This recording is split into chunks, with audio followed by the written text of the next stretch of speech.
Galera, estamos ao vivo. Show, galera. Hoje o tema é top. Hoje a gente vai falar sobre uma coisa que buga muito a gente, muito clínico quando passa no pronto-socorro não sabe como lidar com isso, tá? Hoje a gente vai falar sobre anticoagulação ambulatorial. Se você tem um paciente que você atendeu com uma suspeita de trombose na porta, fez um Doppler, confirmou que tem uma trombose, como que você vai fazer para poder dar alta para esse cara? Dá para você dar alta para ele direto da porta do pronto-socorro? Tem alguma situação que você precisa deixar ele internado por alguma razão? E é exatamente isso o que a gente vai falar no dia de hoje.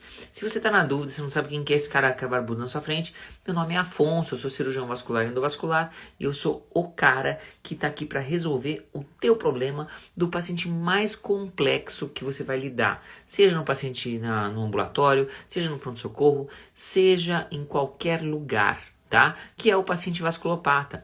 Saber como manejar esse tipo de paciente faz toda a diferença no seu tratamento. E hoje a gente vai falar sobre uma das coisas que trava muita gente. Muito clínico acaba tendo problema na hora de lidar com anticoagulação oral. Então, por enquanto a gente está fazendo a live só aqui no Instagram, depois eu vou voltar a fazer lá no YouTube também. Essa parte de logística de ficar mudando de casa é meio complicado. Então a gente está organizando. Então, pessoal, o que acontece? Ó? A primeira coisa que a gente tem que ter na cabeça. O que é coagulação sanguínea? Você tem o seguinte, o sangue, alguém lá em cima quando fez o homem foi esperto. Então, o que acontece? Quando você está numa situação onde o sangue está fora do vaso, o corpo entende que está sangrando. Então, o que ele faz? Ele tem um mecanismo onde o sangue ele se torna uma gelatina, uma gosminha para fazer parar de sangrar onde estiver sangrando. Essa que é a lógica da coisa. A primeira coisa que acontece quando você se corta é o que a gente chama de agregação plaquetária. Você vai ter ativação de algumas plaquetas. Essas plaquetas ativadas elas vão começar a se agrupar, se aglutinar, que é o que a gente chama de agregação plaquetária. E isso vai ativar um negocinho, vai grudar no tecido através de uma coisa chamada fator de von Willebrand. Né? E daí isso daí vai começar a expor, vai ativar um dos fatores de coagulação, que é o que a gente chama de fator 3, o fator tecidual. E daí a partir daí você tem o que a gente chama de cascata de coagulação. Pela cascata de coagulação, o que vai acontecer? Você vai ter o seguinte, você vai ter um fator que ativa o outro. Por que a gente chama de cascata? Porque esses fatores é como se você estivesse empurrando uma fila de dominó. Né? Você ativou um negocinho e o negócio despenca e vai para todos os outros fatores. Então, um negocinho que ativou, cai uma reação em cadeia que leva à formação do coágulo. Tá? Então, o que acontece? Você tem, na teoria antiga, deixa eu pegar uma imagenzinha aqui para ficar mais fácil para vocês lembrarem lá da época da faculdade. Ó. Aqui embaixo, o que vocês estão vendo? Vocês estão vendo a imagenzinha maior está aqui embaixo, que é a via intrínseca, e a imagem que está um pouquinho mais do lado daqui da direita da tela, que é a via extrínseca. Isso aqui, galera, é a teoria da década de 40, se não me engano, de McFarlane. E daí o que acontece? Você tem a teoria de duas vias. Você tem a via intrínseca, que tem o fator 13, o fator 12, daí vai ativando o fator 5, papapá, e cai numa via que a gente chama de via comum, tá? Que você tem o fator 10. O fator 10 vale a pena você conhecer o nome, chama fator Sturge Power.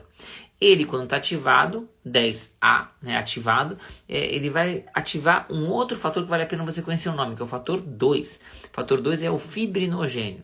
Ele, quando está ativado, vai virar o fator 2A, que é a fibrina. E a fibrina é que forma o coágulo. Existe também a via intrínseca, tá? Que você tem o fator 3, que é o fator tecidual, que ativado, ele vai cair ativando o fator 10. Então, a teoria antiga falava dessas duas vias aqui embaixo. Por que eu estou citando isso daqui? Porque isso aqui é importante. É importante você saber como funciona a coagulação sanguínea para saber como funciona a anticoagulação, certo? Para saber como bloquear, saiba como funciona essa coisa, certo? A teoria antiga é o suficiente para você saber como manejar os anticoagulantes. Você tem essas duas vias quando estão ativadas, essas duas vias elas caem numa via comum, que é a do fator 10. E é a via a partir do fator 10 que você tem ativação, tá? Detalhezinhos importantes que a gente vai chegar mais pra frente. Você tem a via extrínseca, que é aquela menorzinha, ela é dependente de vitamina K, tá? Então, por quê? Tem alguns fatores de coagulação que estão nelas que para serem produzidos precisam de vitamina K. A via intrínseca, ela não depende de vitamina K, tá? Isso é um fator interessante. E a via comum, ela independe, certo? Então o que acontece, galera? Outro fator que é importante a gente guardar, já focando no que a gente vai usar mais para frente na discussão de hoje. A via intrínseca, você vigia usando o que a gente chama de tempo de tromboplastina ativada. É um exame que você consegue pedir no laboratório, faz parte do coagulograma. E o outro laboratóriozinho, a outra via, a via extrínseca, você vigia usando o que a gente chama de tempo de protrombina, tá? Isso aí é importante por quê? Para você saber onde está cada uma desses fatores de coagulação, cada uma dessas vias como ela está funcionando. E a via comum, você pode dosar diretamente fator 10 ativado, tá? Eu não vou focar muito mais nisso, porque assim, é literalmente o necessário para a gente poder saber como lidar com isso, tá? E outra coisa, o coágulo ele se dissolve como? Você tem a fibrina, quando ela está ativada, quando ela se forma, como que ela é degradada? Você tem uma coisa que é o plasminogênio endógeno, que é uma substância que quando ela é ativada, ela vira plasmina. E a plasmina degrada a fibrina em 4 dímeros, X, Y, D e E. E o dímero D a gente consegue dosar, tá bom? E daí o que acontece, galera? Sabendo como funciona isso, conhecendo esses detalhezinhos, isso que a gente comentou aqui é o suficiente para a gente poder lidar com o anticoagulante, tá? Outra coisa que é interessante, essa teoria é atual? Não é atual. A teoria atual é o que a gente chama de teoria da monovia, que é essa que está descrita aqui embaixo. Na prática, tem uns detalhezinhos a mais, mas vamos falar grosso modo o que é, só para você ter uma noção de conceito. Isso aqui é coisa que a gente fala mais para residente de vascular e para provas de título de cirurgia vascular. Na prática, o que é isso daqui? Você tem só a via extrínseca, que é aquela via menorzinha, e ela ativa a via intrínseca, aquela via mais longa, fazendo um feedback positivo dentro da plaqueta, tá? Na prática, é isso, tá? Esse é o conceito atual, tá? Só que esse é um conceito um pouco mais elaborado e que não vai fazer grandes diferenças na hora de você entender como que funciona o tratamento da coagulação sanguínea, tá bom? Então, o que acontece, galera? Como que a gente vai fazer aqui? A gente já discutiu, então, como que é a coagulação sanguínea, né? Então, assim, via extrínseca, via intrínseca, a teoria da monovia, né? E como você vigia cada uma das vias, tá? Então, qualquer dúvida, qualquer coisa, galera, joga no chat, tá bom? O foco aqui é você saber como lidar com o teu paciente. Então, vamos lá. Quais os anticoagulantes que a gente tem no mercado? A dúvida hoje que a gente jogou nos stories foi: você consegue anticoagular um paciente sem internar ele? Se te aparecer uma trombose venosa profunda, você consegue mandar esse cara para casa com segurança se ele não tiver com dor tão importante, tanto edema assim? Só pelas medicações você consegue mandar esse cara para casa? O que vocês acham? Vamos, assim, joga no chat, se tiverem qualquer dúvida, manda pra gente aqui, ó. Como que a gente tem que lidar com isso? Se você vai lidar com esse paciente e você tá atendendo no pronto-socorro, viu um paciente com edema unilateral, tem empastamento, tem toda aquela história, sei lá, foi viajar, veio, sei lá, do Japão de avião pra cá, e daí chegou aqui com dor na perna e inchaço, você pediu um Doppler, e esse Doppler venoso veio positivo para uma trombose venosa profunda de, sei lá, veia poplítea, uma trombose venosa profunda proximal, tá? Não tem tanta dor, tá relativamente bem, e não tem nenhum tipo de doença de base. Esse cara deve ter, sei lá, uns 42 anos, ele, sei lá, hipertenso de base, mas não tem nenhum tipo de fator a mais de risco. E ele teve uma trombose num voo, que é uma trombose provocada, que a gente chama de síndrome do viajante. E daí é o seguinte, como que você pode anticoagular? Quais os anticoagulantes que você conhece? Joga no chat aí pra mim, só pra saber se vocês estão junto comigo. O que vocês têm de anticoagulante? A gente tem, no Brasil, a gente tem as heparinas, tá? Independente se é heparina de baixo peso molecular ou heparina não fracionada. Baixo peso molecular, aqui é a carne de vaca, todo mundo conhece aqui no mercado brasileiro, é a enoxaparina, tá? Eu não vou falar nenhum tipo de marca aqui, tá?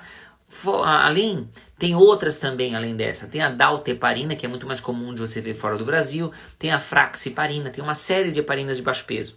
Você tem análogos de heparina, como por exemplo o Fondaparinux, que é uma coisa que a gente pode utilizar também em algumas situações. Tem uma indicação muito legal dele, mas isso aí a gente deixa para outro dia para comentar. Que tem a mesma ação das heparinas. Além das heparinas, o que a gente tem? Além das heparinas e dos análogos da heparina, você tem uma que todo mundo conhece, todo mundo já estudou sobre isso lá na época da faculdade. Hoje em dia a gente usa muito menos, que é a varfarina. A varfarina, ela faz o quê? Ela é um antagonista da vitamina K. Tá? Ela já foi vendida e ainda é vendida hoje como veneno de rato.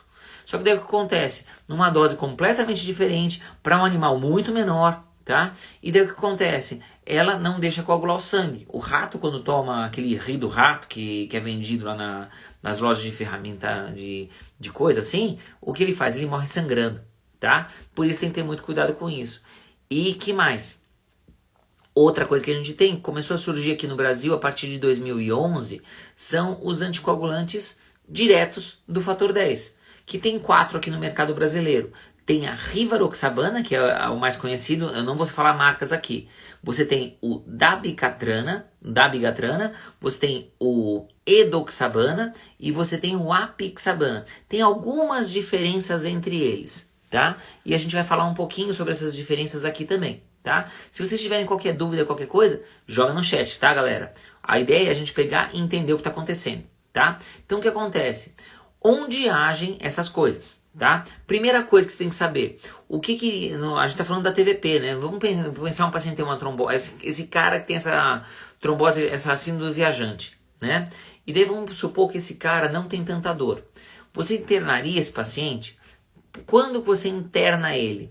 Você só interna ele hoje se por um acaso ele tiver algum sinal de alerta. Por exemplo, ele tem, é muito difícil imaginar nesse caso que a gente escreveu, mas vamos supor que você tem um paciente que tem um sangramento ativo por alguma razão. O paciente tem uma hemorragia digestiva e tem a trombose venosa documentada.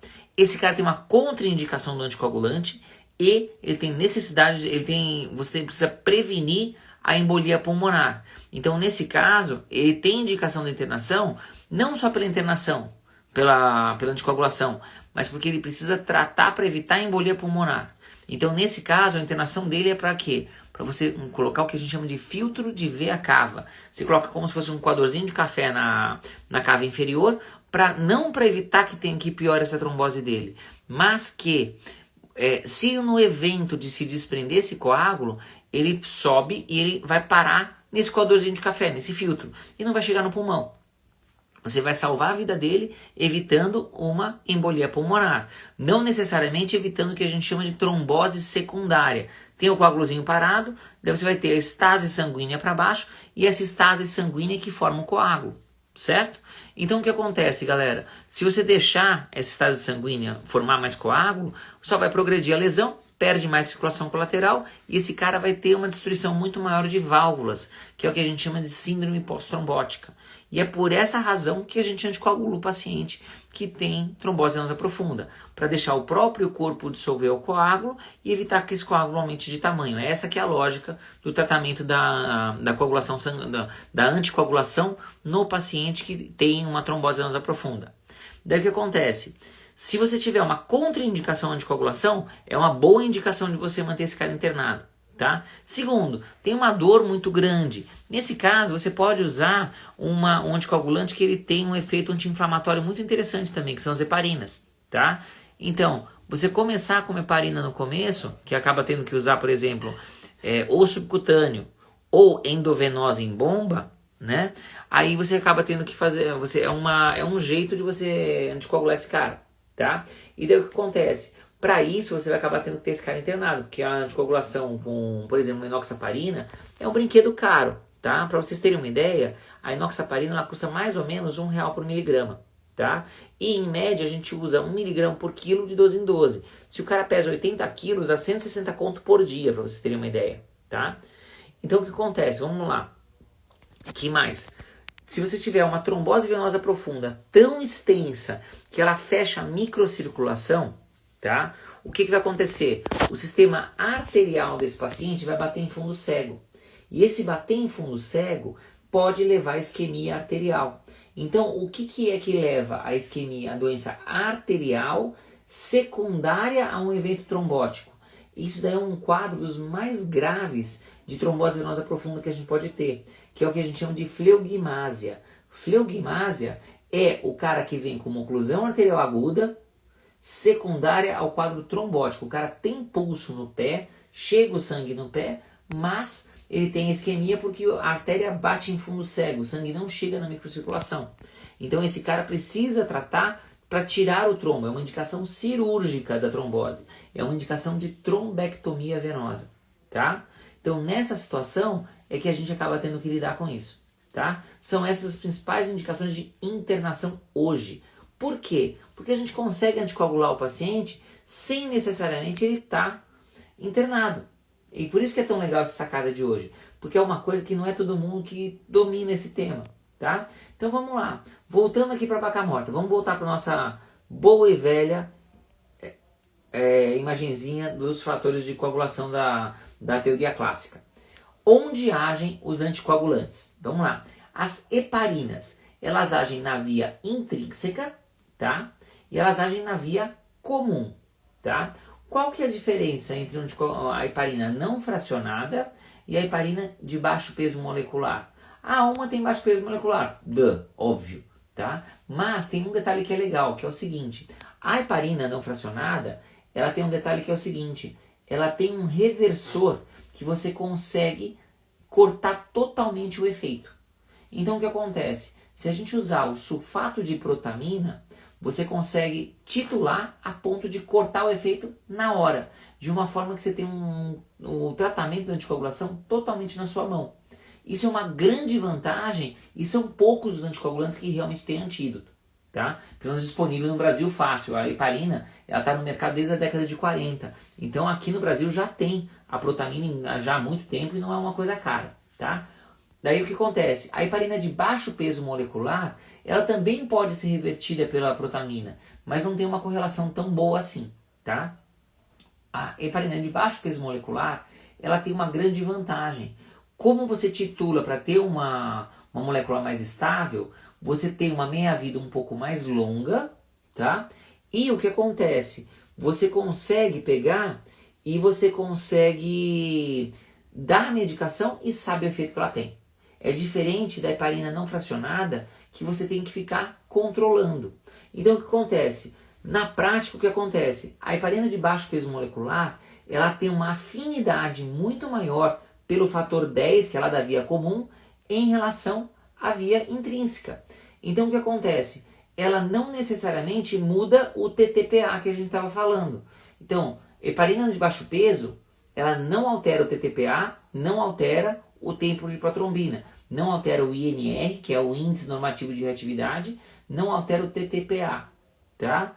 E você dá a medicação e tem ideia da dose, tá?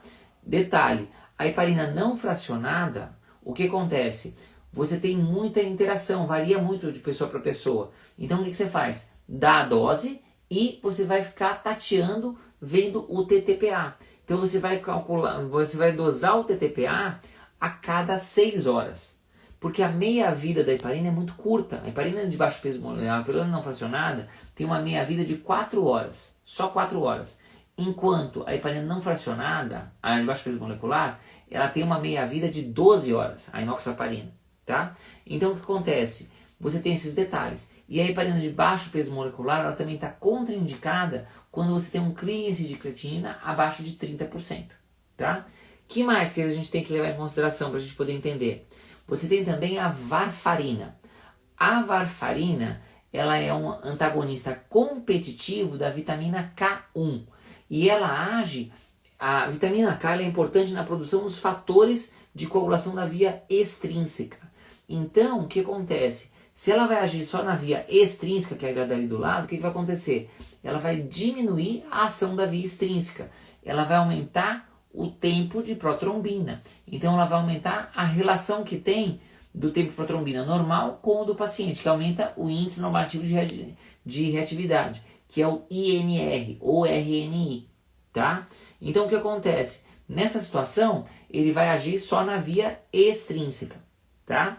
Só que ele tem um problema que é o seguinte, outra coisa também é dependente da vitamina K, que são os fatores intraplaquetários, que são anticoagulantes.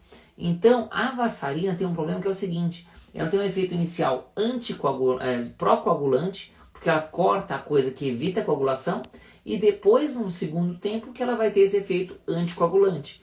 Então, se você está numa situação que o teu paciente já está protrombótico, ele não pode correr o risco de ficar sem anticoagulação, ele vai ser maléfico se você der de cara.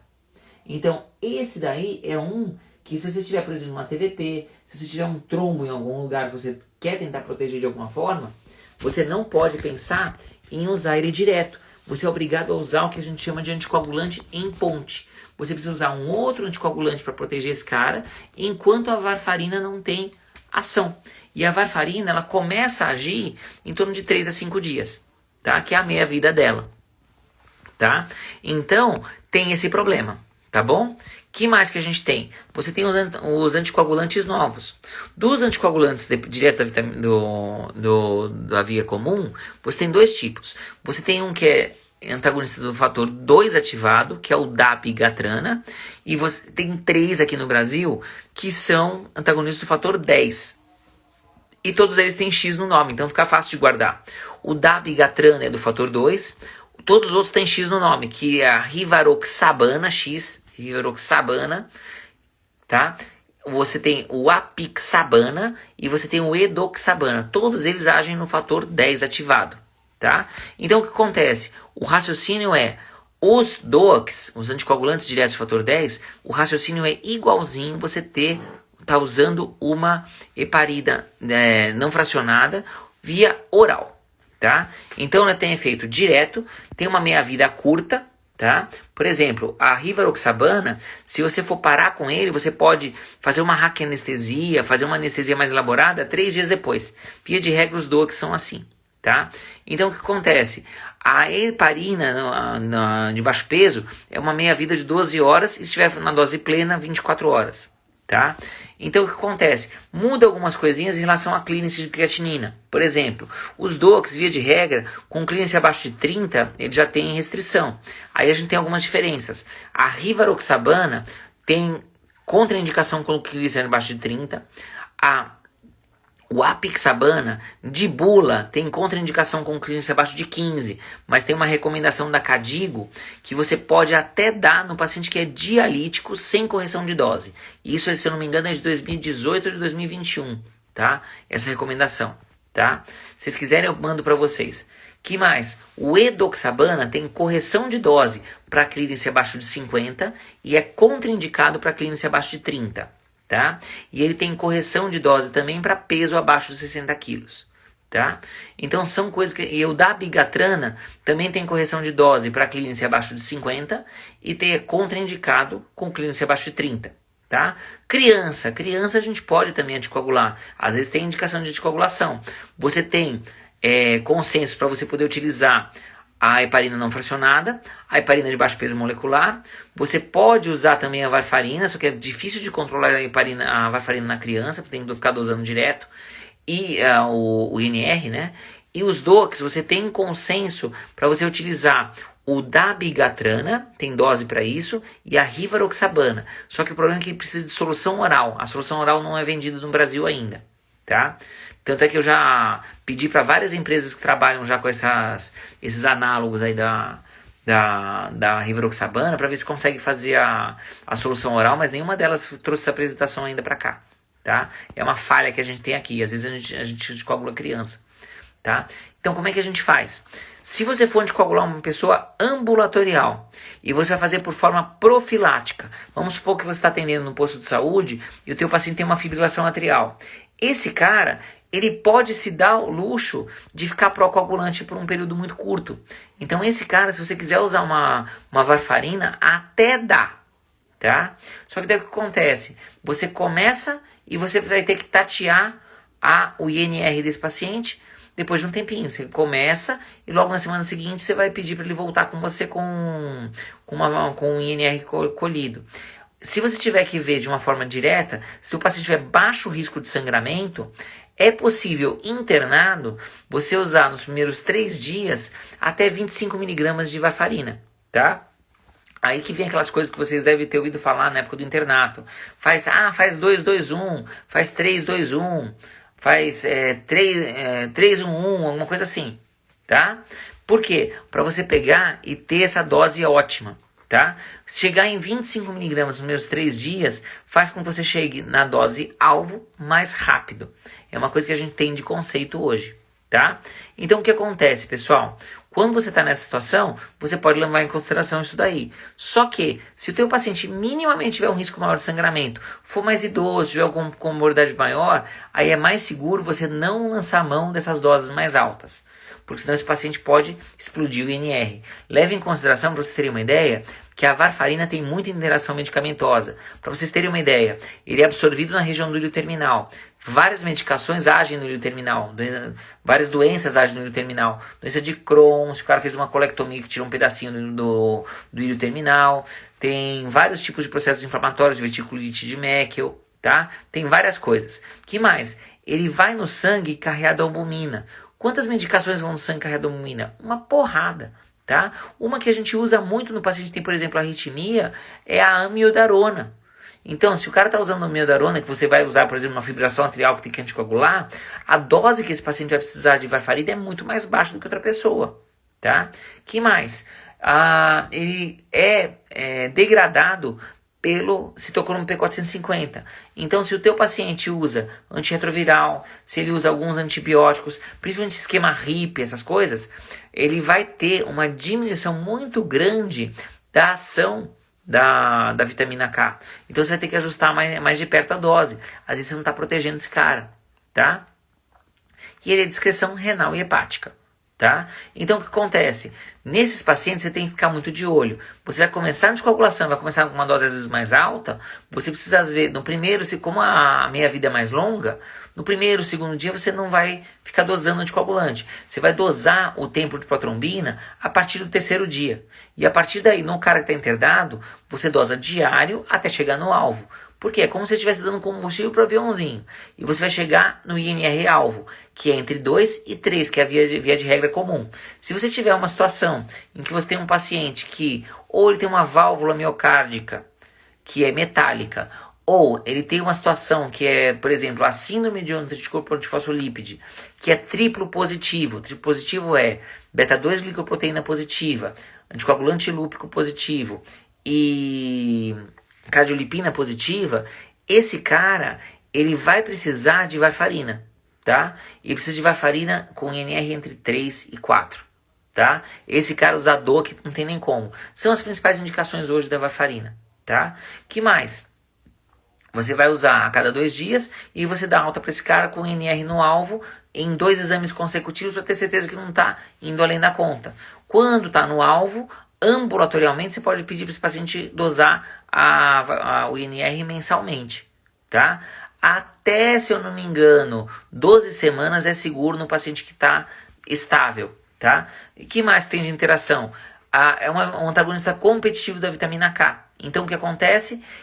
Se o cara come muita vitamina K, vai diminuir o efeito. O que tem vitamina K? Folha verde escuro, alguns chás, tá? Chá de capim-santo, se eu não me engano, ele tem vitamina K, tá bom? Espinafre, tá? Rúcula, tá? Então são coisas que a gente tem que levar em consideração. Até a dieta do cara pode mudar o efeito, tá? Então, por exemplo, medicação. Se você tomar um antistamínico, por exemplo, a loratadina, aumenta o efeito, porque ela vai carregar da albumina. Então, qualquer coisa que esse cara tomar, ele tem que ir atrás de você, tá? Então, é uma coisa complicada, tá? Na década de 90, comecinho de 2000, tinha até uns equipamentos, até existe ainda, só que é difícil você ver hoje no mercado, que é como se fosse um glicosímetro, só que ele te dá o INR, tá? Que é o coago-check. Hoje em dia é difícil de ver, porque é mais difícil você ver o paciente usando um anticoagulante, tipo varfarina, mas às vezes aparece e às vezes tem paciente que usa isso, tá? Que mais? Se você tiver que usar um anticoagulante oral, aí que vem a sacada. Como que você vai usar um DOAC, tá? Você tem 4 no mercado. 2 deles usam nos primeiros 5 dias a heparina de baixo peso, e isso é complicado de você usar ambulatorialmente, porque o cara vai ter que usar a medicação que é cara e é injetável, tá? 5 da bigatrana, paciente com função renal normal, 5 dias de heparina não fracionada, que é 1 mg por quilo de 12 em 12, certo? E depois você vai usar, por exemplo, o edoxabana, que a dose usual é 60 mg uma vez ao dia. Se o peso for abaixo de 60 quilos, você pode lançar mão de usar por 30 miligramas uma vez ao dia. Isso é a dose de manutenção. Se o teu paciente estiver usando, se você quiser usar o dabigatrana, 5 dias de anticoagulação, com heparina não fracionada, heparina de baixo peso, e depois você vai passar para o dabigatrana, 150 miligramas, 2 vezes ao dia. Tá? Se o teu paciente tiver um clearance de creatina abaixo de 50, 110 miligramas de 12 em 12. Tá? Que mais?